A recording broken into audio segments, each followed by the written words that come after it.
So if that's the case, I'm going to get live. Good morning, everybody. 360 Performance coming to you live at KUHS, streaming to you. I love that word, streaming, just streaming. But what does it really mean, streaming? You know, I've got that word on my mind because this week was a really great week, busy, but a really great week. And we're going to talk about how great that week was, because we're going to talk about Series Fest number 8. And in doing that, it's really interesting what's going on. Am I doing okay with the levels, or down? I can't quite hear you, and that's not enlarged. Oh, I don't want enlarged, because I got to click these little doodads over here. We're all going organic. Am I good here? Let's just take a look at the equipment. That's good. Yeah, That's there all. you go. You come on. Okay, Good. we're good. Mm-hmm. All right. You know, the only reason I really having a good day today, and it's kind of a streaming theme, is because of that guy that just was in the doorway. My jefe, Henry Archuleta. He is just a wonderful delight to have around. Okay, he's funny too.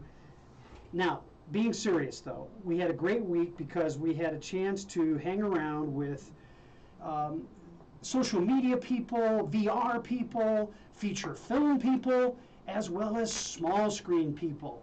People like Adam Pauly, who's got a new series out. And we got to hang out with Amber Ruffin. We're going to talk a little bit about Amber Ruffin. Or we got to hang out with a producer of feature films as well as series episodic kind of events like short films, which can be episodic. Or we can take a big film approach, make it into smaller films. That's episodic as well.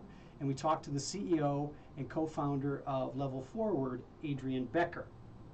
So, as I continue my organic behavior, I'm going to just turn on those wonderful technological filters that go do not disturb. Because I hope by doing that, I direct you to KUHS and look at the live feed through Meta, or what some people can't stop saying is Facebook. Well, it's Meta, but we still know it as Facebook. And then I look at the Meta page, and it doesn't say Meta. It says Facebook. So it's kind of confusing. But that be as it may, let's talk a little bit about what's going on in our world of social media. And we're gonna bring up some stuff here on the screen as I pull it up here, and show you some pictures of what went on at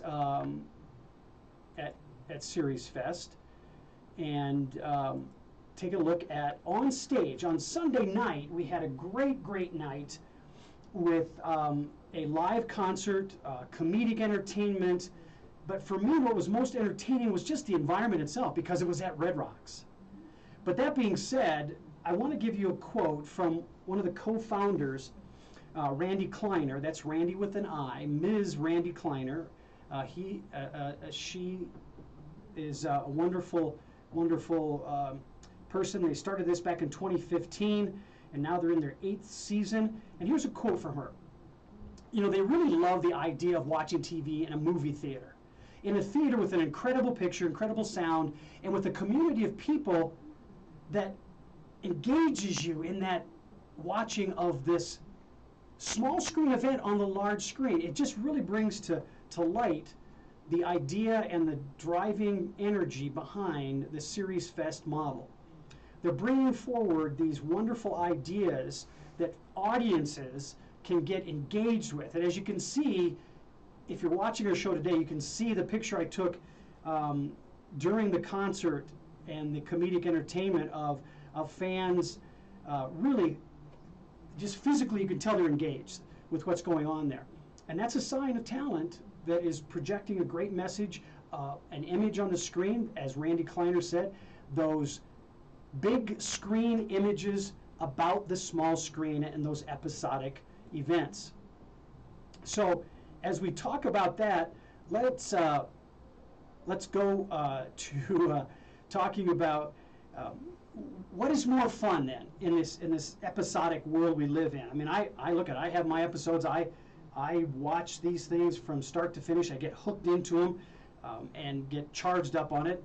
And I don't have a big screen at home. I mean, I have a big enough screen, but it's not like the theatrical screen that we saw at Red Rocks or the theatrical screens that the C Film Center provided space for Series Fest to show their new talent, both on-screen talent as well as behind-the-screens talents. They had a wonderful awards night on Tuesday night to celebrate things. But one of those who celebrated, and I didn't know, I took this picture. This is Adrian Becker, the CEO of Level Forward, and it caused me to ponder the question, where's there more fun? Is it in the actual production, whether it be the big screen or the small screen, or a big screen that goes to small screen, or vice versa? And that's happened too. You know, episodic things get crunched together and become a large screen feature film.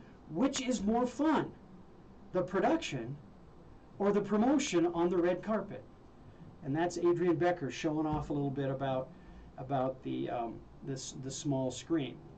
So as I show you this, I'm going to go back to my home screen and bring up a few words from Adrian Becker and what she had to say about the things that have been going on, the transitions that have been felt in the industry after, well, you know, it's after the pandemic, but we're still feeling the signs of it.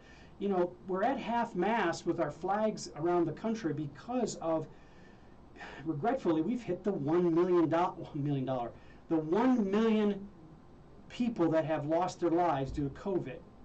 Well, those of us who are still living have these setbacks that we have gotten involved in that is really, it's trying, it's testing our wherewithal and our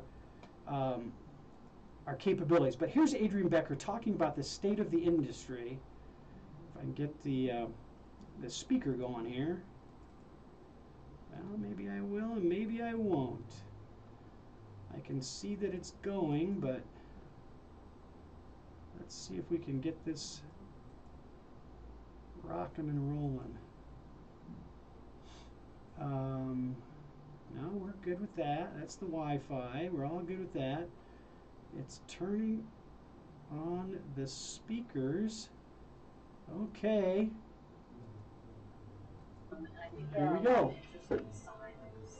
One of those signs is that the spending spree of the streamers is kind of finally caught up, and there's a bit of a reckoning. What I mean, it's topped out, it's going to plateau.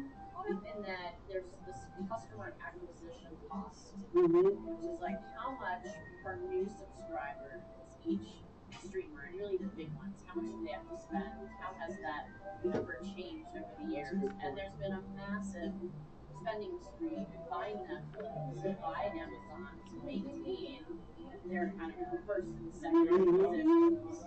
But in the past year, we've seen Disney, we've seen Apple, we've seen all make strides. And when they make those strides, are they slicing it in different ways than what historically would have traditionally sliced up those costs? Like here we're getting VR is coming, new technology in the streaming world is being played out, and it's getting better and more improved. Yeah. So are we now slicing up different segments of those costs into other pockets and buckets to spend? That's a complicated and excellent question. Part of the answer is the structure of the companies that own the streaming platforms. So some of the companies have costs baked in for TVOD and SVOD and AVOD and all the different platforms, an acronym. Well, you can tell that we were at the C Film Center and we had plenty enough background noise to aid in our conversation. But let me give you a bit of an insight on what we talked about. As you may have heard, Adrian and I were talking about the state of the industry and how distribution has changed, and to some people's mindset, if at all. But streaming has had a great impact. As you know, here at KUHS, streaming is it on the audio side of things. But when it comes to the delivery of a feature film, the delivery of an episodic series, even during the pandemic, both of those genres of media were streaming and trying to keep their audience engaged during this tough time.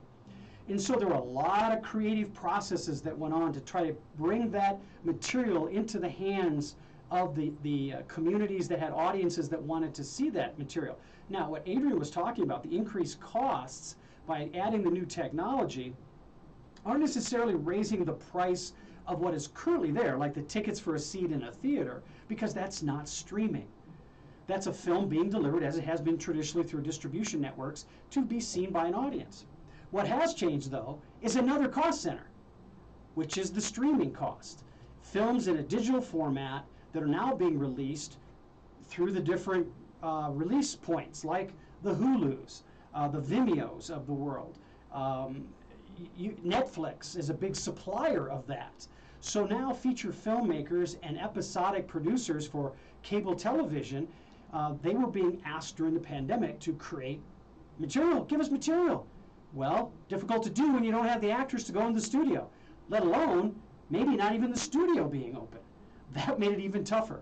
So supply chain, which is what we were starting to get into, is talking about the supply chain and where, in Adrian's opinion, the supply chain efforts are being directed now that we're kind of coming out of the pandemic, because we felt the pain of supply of material, supply of content to those streaming sources, so that you at your home could watch on HBO Max, you could watch on Peacock, you could watch on Hulu, even on YouTube and other platforms like that, to see new material. Well, now the new material is going out, which is why the Series Fest 8 was so exciting, because new product was now being looked at.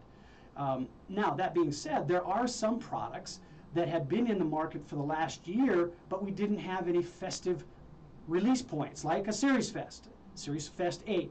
In the feature film business, you got South by Southwest, you've got Tribeca, you've got the Denver Film Festival coming up in November. All of those had yet to be kind of available for things to be seen. Well, here comes Series Fest a little early, because Tribeca, the film festival, has a series component to it, changed their date, and it's going to come out in June. So typically you would have seen Series Fest in the month of June, but they wanted to kind of get a beat a little quicker than that, to get their appointments set and schedule talent to come in and be that force in the marketplace that they have normally been. Now, one of the things that are known for is they're looking at very talented people. So I'm going to show you a very talented person. Her name is Amber Ruffin. And by the way, Amber has been grounded for a year, not in a grounded, like stalled way. She was producing some things with a comedy troupe here in Denver for over a year. Regretfully, during that time, she didn't get a chance to go out to the Red Rocks. Well, Series Fest gave her that chance. People need to watch the Amber Ruffin show, because frankly, you need a different perspective on what is happening to us by us Americans. Secondly, silly. It's silly. It's silly to be me, and be near me is also silly. And lastly, late night has tried to...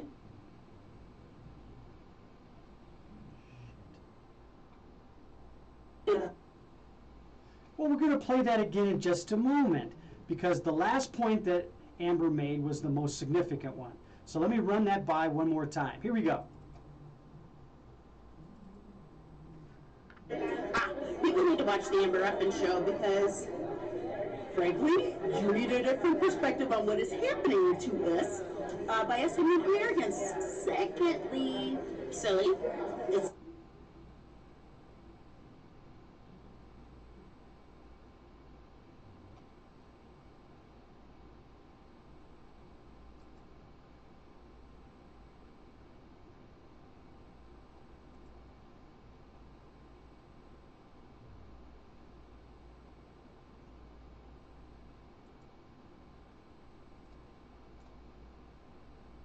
Well, everybody, I'm not exactly sure what happens to our video. It just seems to stall. It is a video, but we'll clip that off just right here, and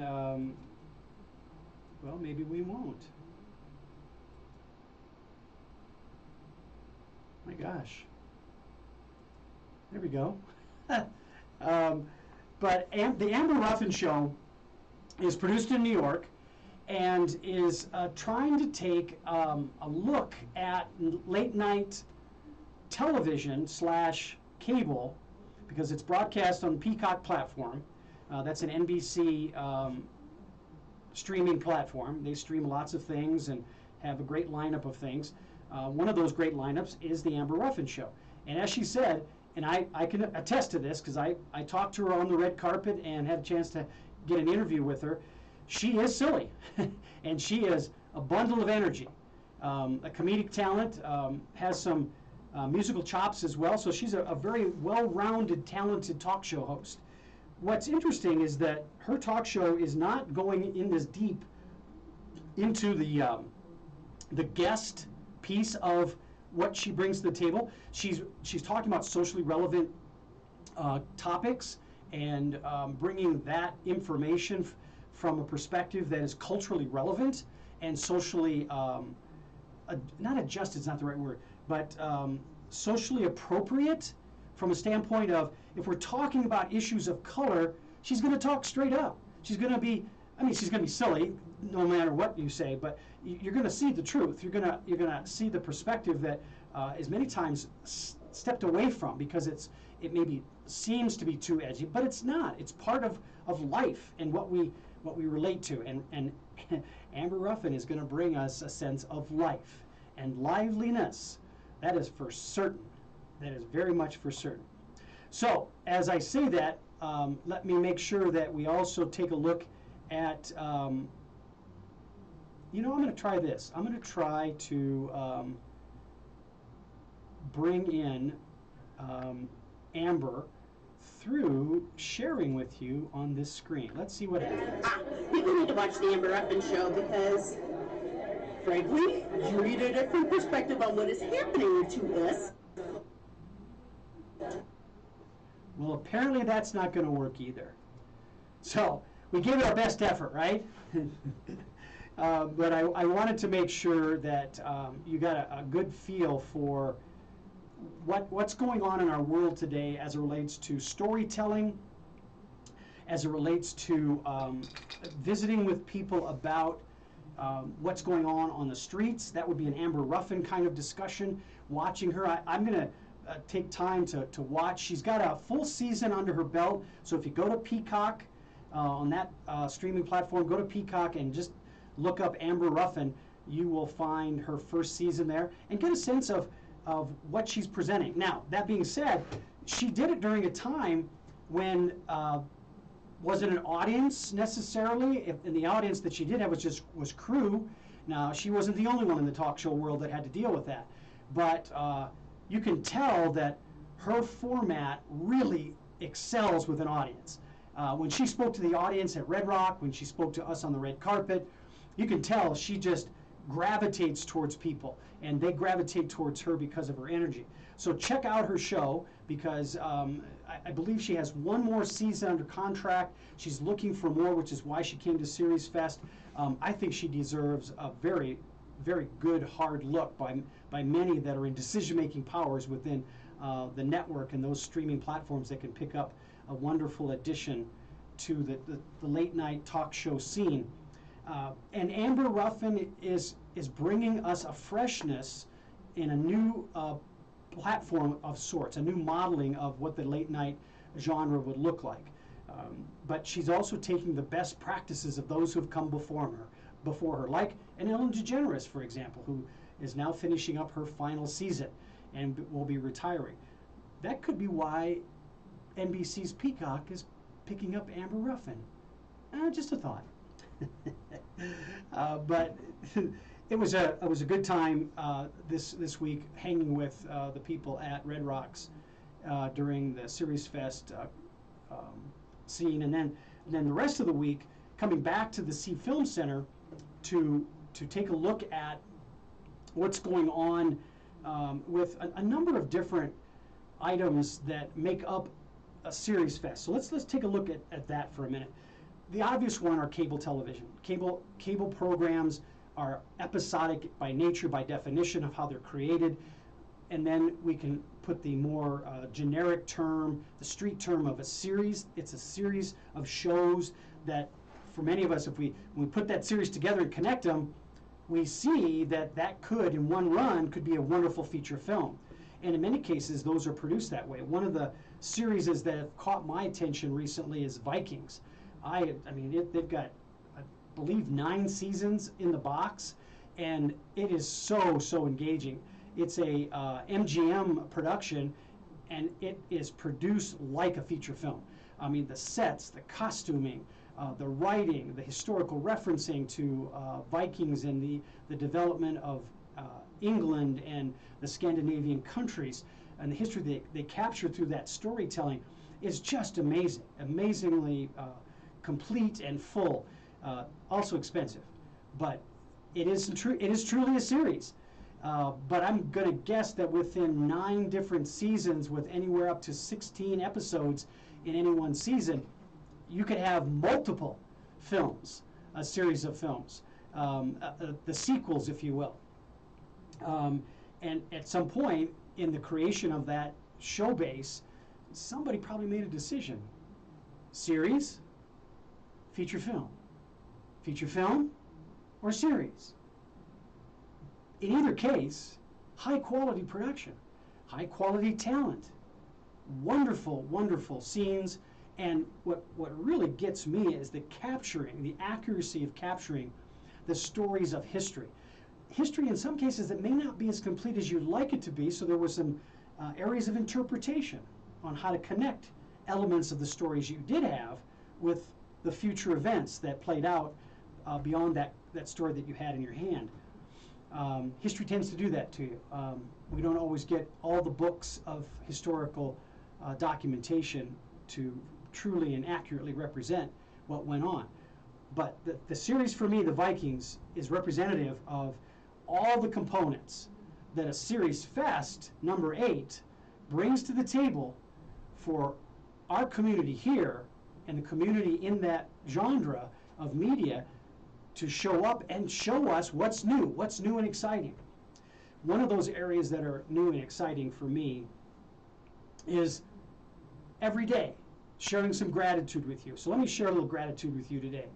We usually do it at the beginning of the show, but I was so excited to break into today's show about Series Fest 8. I just zipped right by it because I thought you'd find through my energy that in itself is a source of my gratitude. Well, I'm grateful for a couple of things. I'm grateful for the fact that I can actually have this level of energy and sustain it. As days go on, you have moments where, whoa, I gotta sit down. I've got to rest.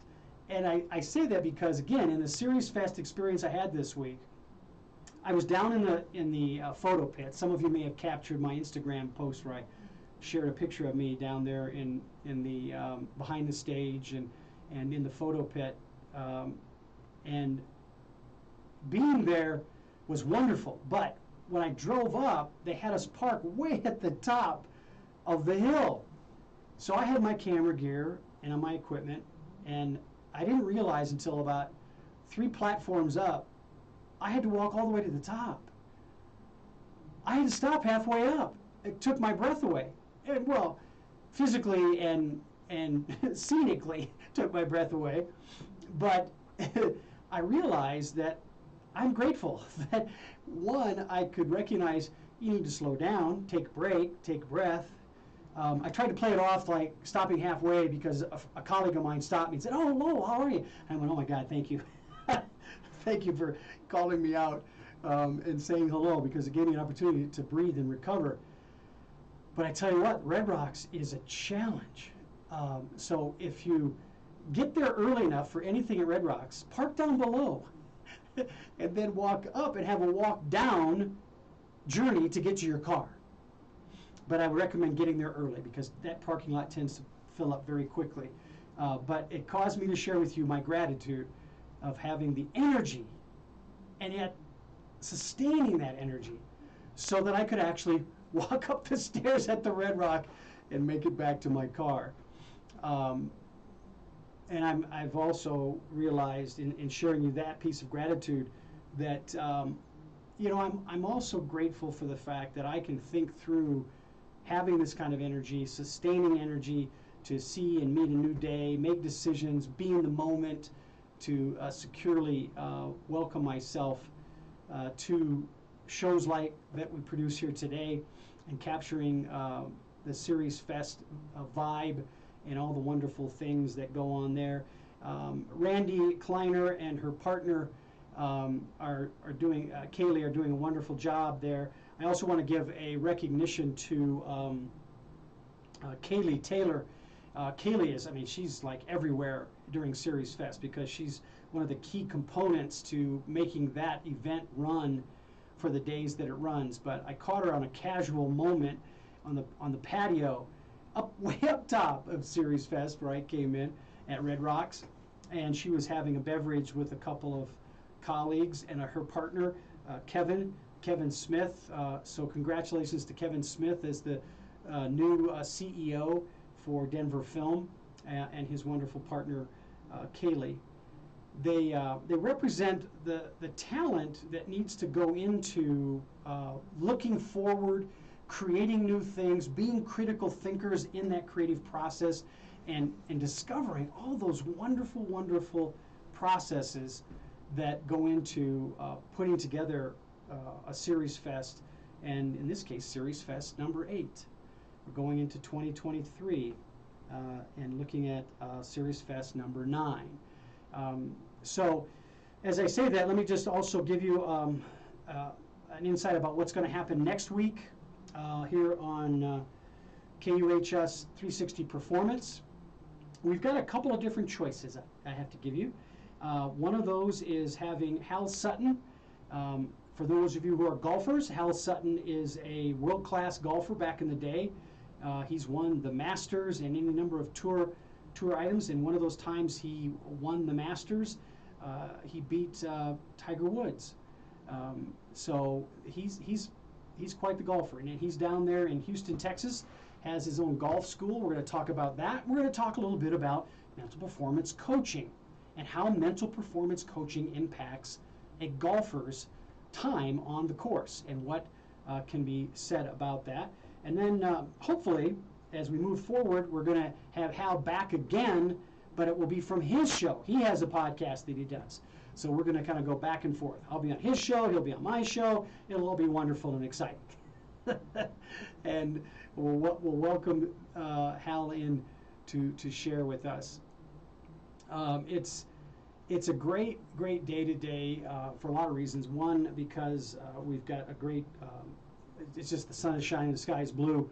I think I heard that we're going to be in the 80s if we're not already there for today. I'm just constantly curious about the month of May because it gives us here in Colorado the opportunity to get tantalized by blue skies and sunshine, but then there's always that warning that if it does go cloudy and get a little wet, it could be low temperatures and we could get frost, we could get slushy snow, any number of things that tend to damage those wonderful vegetable plants that we put in our gardens a little too soon. So I'm vacillating back and forth about that. So that's what's coming up for both me and the garden as well as on 360 Performance here at KUHS, streaming to you with wonderful insights on any number of topics. But one of the things that captures my attention with KUHS is the music choices we have here. Now, that's my quick segue into Series Fest number 8 again, because you know when you make a series or an episodic production, you have the same kind of considerations you have for a feature film. You've got color corrections. You've got the script that needs to be on target and changed any number of times to adapt and adjust to a creative moment in the middle of production where somebody says, oh, have we thought about this? And then the writers get to going and churning out something new and writing. Those are all consistent, common pieces to both a episodic production as well as a feature film, a documentary, heck, even a short film will have those components in it. The other thing that's curious to me, which is why I talked about the music here at KUHS, is that there's audio, there's the sound systems that need to be put into a episodic production. You know, it's based on a script in most cases. There's going to be some form of dialogue, in whether it's a talk show or it's a video capture of Broadway production, which will combine video and script, or not, video, script, and music. So the music is a huge part of the series fest genre, and just like it is with a feature film. But what's interesting is the new technology that has combined what is still here, music videos. Any number of bands that are in the mainstream these days are doing music videos. Well, they've discovered the technology of VR goggles. Now, VR goggles can come in many different forms. In fact, you have your cell phone as a output device that they make these little boxes you can put your cell phone in that can then pick up different signals from a web site, that your phone becomes the technology that powers the box you have on your head for VR goggles. Now that's the less expensive versions of VR goggles. I think somewhere in the range of $30, but you can go as high as $3,000 for some VR technology. Where people are landing in most cases are anywhere from $300 to $900, depending on what kind of technology, video production you want to put through that set of goggles. Now, the other connection that I've learned about through the Series 8 production this last week is that VR goggles have a huge foundation in gaming, and games are made to bring in a VR goggle technological setup, to participate in the game. So you basically feel more like you're in the game versus a controller, big screen TV, the computer, if you will, the PlayStation, the computer that drives the technology that's seen on the screen. Well, VR makes it more intimate, brings it right in there close to you. Now, gaming is one thing, but then there is practicing a game. For example, VR goggles are used with a number of the sports that I work with. Football, let's take that as an example, because that I believe might have been the first to really start to experiment with VR goggles as a way to help athletes train off field, not in the stadium. So if a professional lineman, for example, wants to get a few more reps in, well, he doesn't invite an opposing defensive line into his playroom and set up calls so he can practice. Well, that would be a virtual scenario. There is, however, with VR goggles, the ability to bring in digital examples of a defensive line that you, as an offensive lineman with VR goggles on, can look at that rush of a particular play of defenders towards you, and then when you add these digitized gloves, you then can have your hands are in vision in the goggles and get feedback about how well placed were your hands within a particular defensive line attack with you, how well executed was your blocking. Now imagine this, you add a digitized pad that you stand on. So you literally, if someone in your team, a coach perhaps, was watching you in your room with your VR goggles on, the little gloves you have on, and a pad that you're stepping on, they would be able to see you as though you were attacking a defensive line. You'd be down in the 3 or 4 point stance, and you would be jumping up, staying on the pad, doing your movements, and getting some feedback, some real-time feedback as to the execution of where are your hands placed, where are your feet placed, with if you were supposed to jab with the left hand, if the lineman comes to your left, and then you're supposed to shift, right foot back, left foot forward. That would all be recorded and give you some statistics about your completion accuracy. It begins to measure in real time, and numbers that have meaning, your performance. And that's what we're all about here at 360 Performance. Give you information and insights about performance. So with the Series 8 coming back to live happenings, they're still streaming through the theater at the C Film Center, but it's now with people butts in chairs, watching the film. Now, it may have been a streamed signal, or it could have been the more traditional distribution of the full deck film loaded into a camera that's in the theater. In either case, we're looking at technology. Series Fest is bringing it to us and sharing it with us so that we can anticipate what's coming. But this is exciting times, and the VR goggles for me is one real clear way of how exciting it really is. Let's take it away from sports and move it to other areas.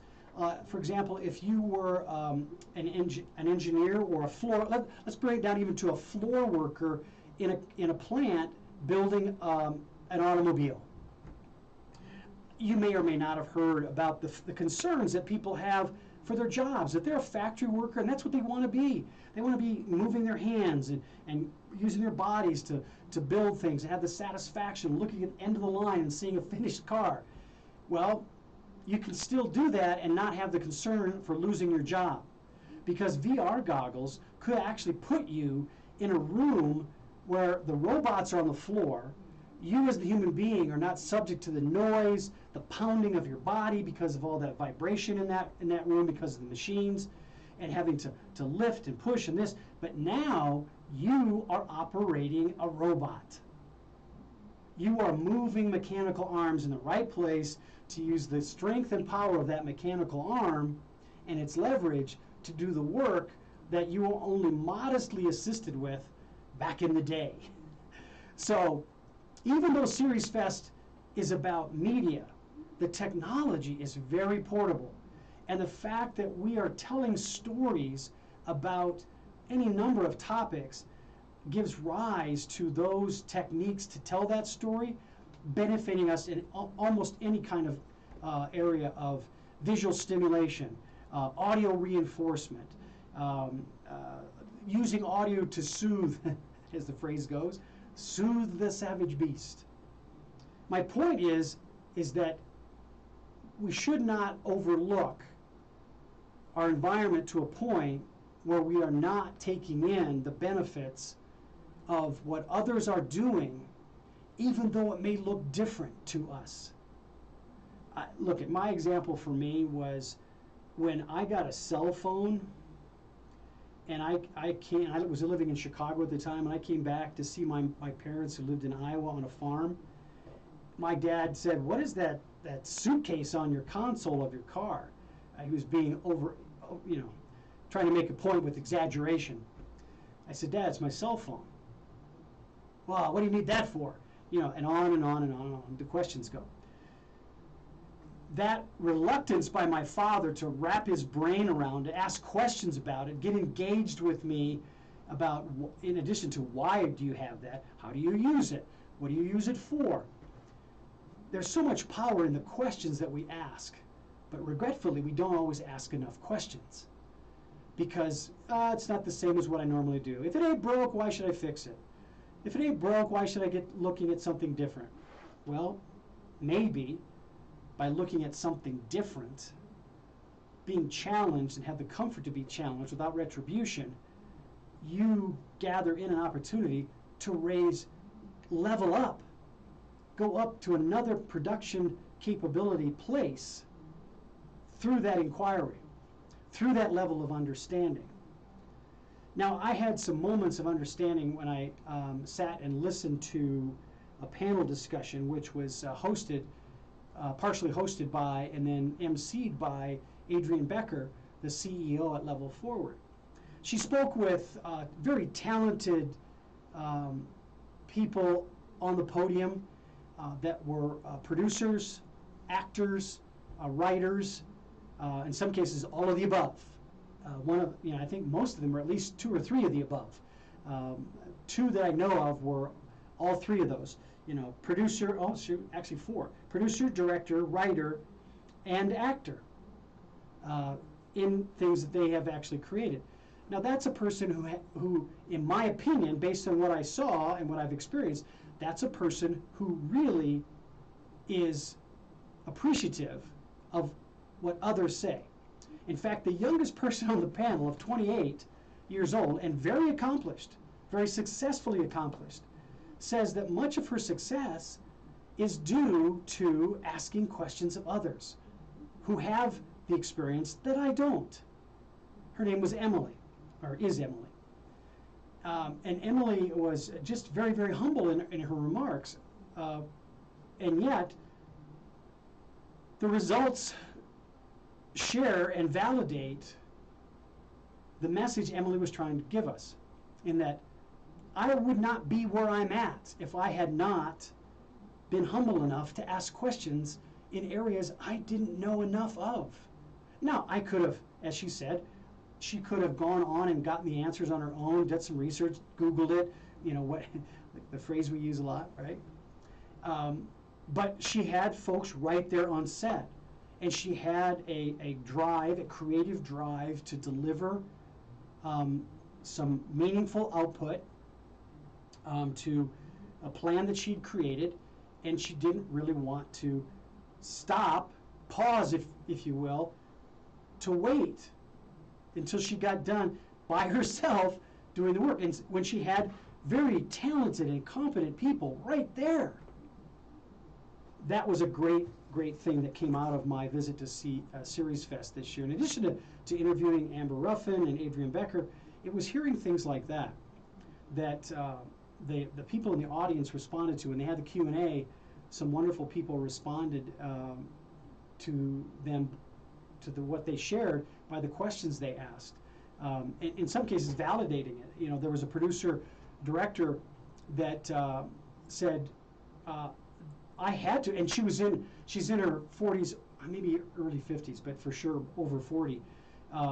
She said, it was a hard road for me to hoe, because I didn't do that for so many years. And finally, I broke from that behavior and that attitude and began to become more humble in my efforts. And by having that humility, I gathered myself in and got more done at a higher level of quality. I just think that is phenomenal.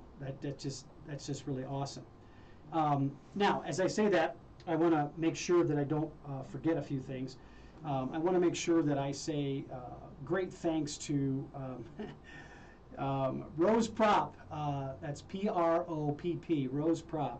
Rose and her crew from Farron Communication out there in wonderful New York. They did the communication setups and organization for Series Fest 8. But Rose is a delight. She was very generous with her time in support of me and what I was doing at Series Fest. This is the second time Rose and her team has been in that position. The last time was in 2019, and in 2019, unbeknownst to us, that was our last in-person, fully in-person Series Fest, but it was memorable. It was memorable. And this year, when they promoted Series Fest, it was written up in many of the magazine and digital periodicals in referencing the quality of what Series Fest does. And here's the example of that. At the concert in 2019, the headliner was Stevie Wonder. Now, it wasn't until later that people were told that Stevie Wonder had never in his career played at Red Rocks. And he admitted that to the audience when he sat down to play. What was also very special is that Stevie was surprised by Usher. At the time, Stevie had made it very clear he wasn't going to do the red carpet because he wanted to preserve his voice. He had a little bit of a tickle in his voice. So the ginger lemon tea and whatever else he would take to soothe that was part of his preparation. So he didn't really know that Usher was there. Usher shared with us on the red carpet, had a wonderful experience with him during that time, and then he shows himself to Stevie shortly into Stevie's introductory remarks and songs, and when he did, the house just went crazy because there was no promotion of Usher showing up. And Usher and Stevie, you would have thought they rehearsed it as smooth and as fluid as their interactions were, but that's the true test of more than just a quality professional. one of the elite professionals that can make something like improv look like it was rehearsed. That's how smooth it was. And giving us things from that improvisational base of Usher climbing on Stevie's grand piano and dancing on it in his Converse low-cut black with white trim tennis shoes. There's certain things you remember. Your awareness gets raised to a heightened pitch when you see things like that. But I go back to 2019 because it's relevant about the theme of today's show, which is performance and giving us a festival of performance through the efforts of Series Fest in how they look at the talent that creates these products that aren't yet tested by audiences and brought into your communities in a way that lasts for months and months, if not years. And one of those examples of a Series Fest attendee years ago is Blackish. And Blackish is now finished their run. They stopped their show productions. They closed the doors. And their last show, as I was saying to Adrienne Becker when I talked to her, I said that when you have commitment to not only producing a product that's entertaining, but then you have a mission to deliver messages to your audience, that those messages after time become a stimulus to evolve your audience from that ticket holder butt in seat type of mindset to actually a community member that comes to the show every week because you've struck a chord. You've told your story. You've blended messages and thoughts into that presentation that causes them to be extremely motivated to get after seeing what you produce. And Blackish was wonderful with that. I mean, when you talk about taking the family dynamic and adding all the typical things that families have created for themselves, there's the marriages, there's the children that come, so there's the hospital visits, the births of the children, then there's going to school and the issues that they face. And Blackish helped handle all of that and gave us stories about what it's like as a person of color to go to work in an industry that's dominated by male white people in the advertising and media industry, and talk about that he was the only black person at the conference table that even had a chance at equity. And then because of his voice, another black person was added to the company to make so they could feel like they were more on the front edge of things. And they handled the miscues, and they gave us humor to help us manage the miscues. That's what episodic productions are all about. They go from one episode to the next with connections because it's well written. And with Blackish, continuing as an example, their writing didn't knock us over the head with the social issue. They led with entertainment, and they allowed us as individuals to make a decision as to the degree that we wanted to align with the message, the social message, and the socially aware posturing that they gave us.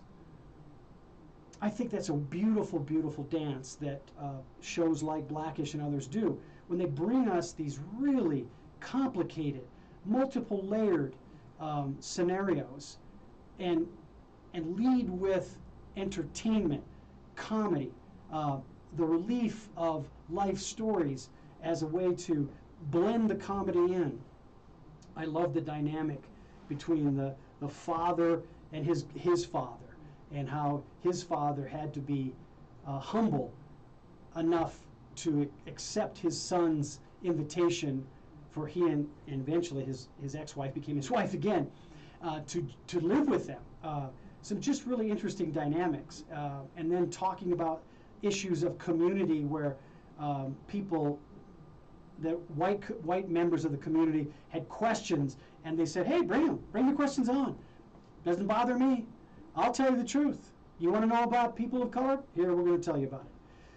I think Blackish, as VR Marie got an idea, I thought that from a production standpoint, Blackish, if it's not already, it will be a exemplar of how to address social issues in a very entertaining model of show production, episodic show production, and be heard, and be listened to, and perhaps even change minds on social issues that heretofore were very difficult to talk about, and in fact, if talked about, became violent in the response. We're taking major steps to go beyond that and really sit down as coaching human beings and listen to one another empathically, so that we can get to solutions that improve the quality of our life and not diminish it. And Series Fest brings those next generation examples to the forefront.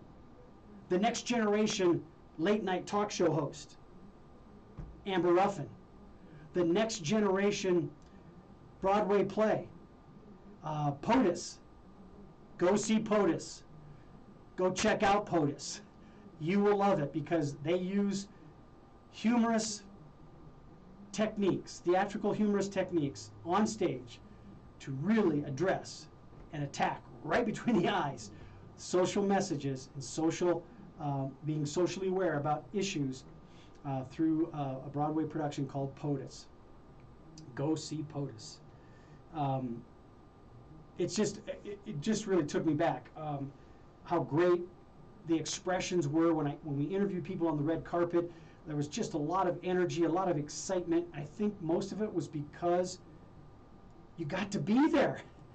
I got to get out of my bedroom and not have to always wear soft pants. That's, by the way, that's a new term I've learned from my wife and daughter. Soft pants. It's a generic term for anything that you can lounge around with that has an elastic and or pull string, a drawstring, a belt. I don't know what you call it. Latch? Catch? What? Keeps your pants up. But my wife and daughter call them soft pants. So we're beyond the soft pants stage. We can actually get out, wear hard-toed shoes, not flip-flops, and wear pants that have pockets, or dress up. Just really be dressed up. A lot of wonderful things happened with Series Fest to remind me that we are making major strides towards what's happening in the future. And in the future of episodic productions, Series Fest is the place to go if you want to find out what's new and who's got control of it. Is it Netflix this year, or is it Hulu? Who's going to be wrestling for more of the marketplace? And now we've got Peacock in addition to Hulu, and who knows where YouTube is going to go? And is it Meta or Facebook? I'm not quite sure. I really am not quite sure.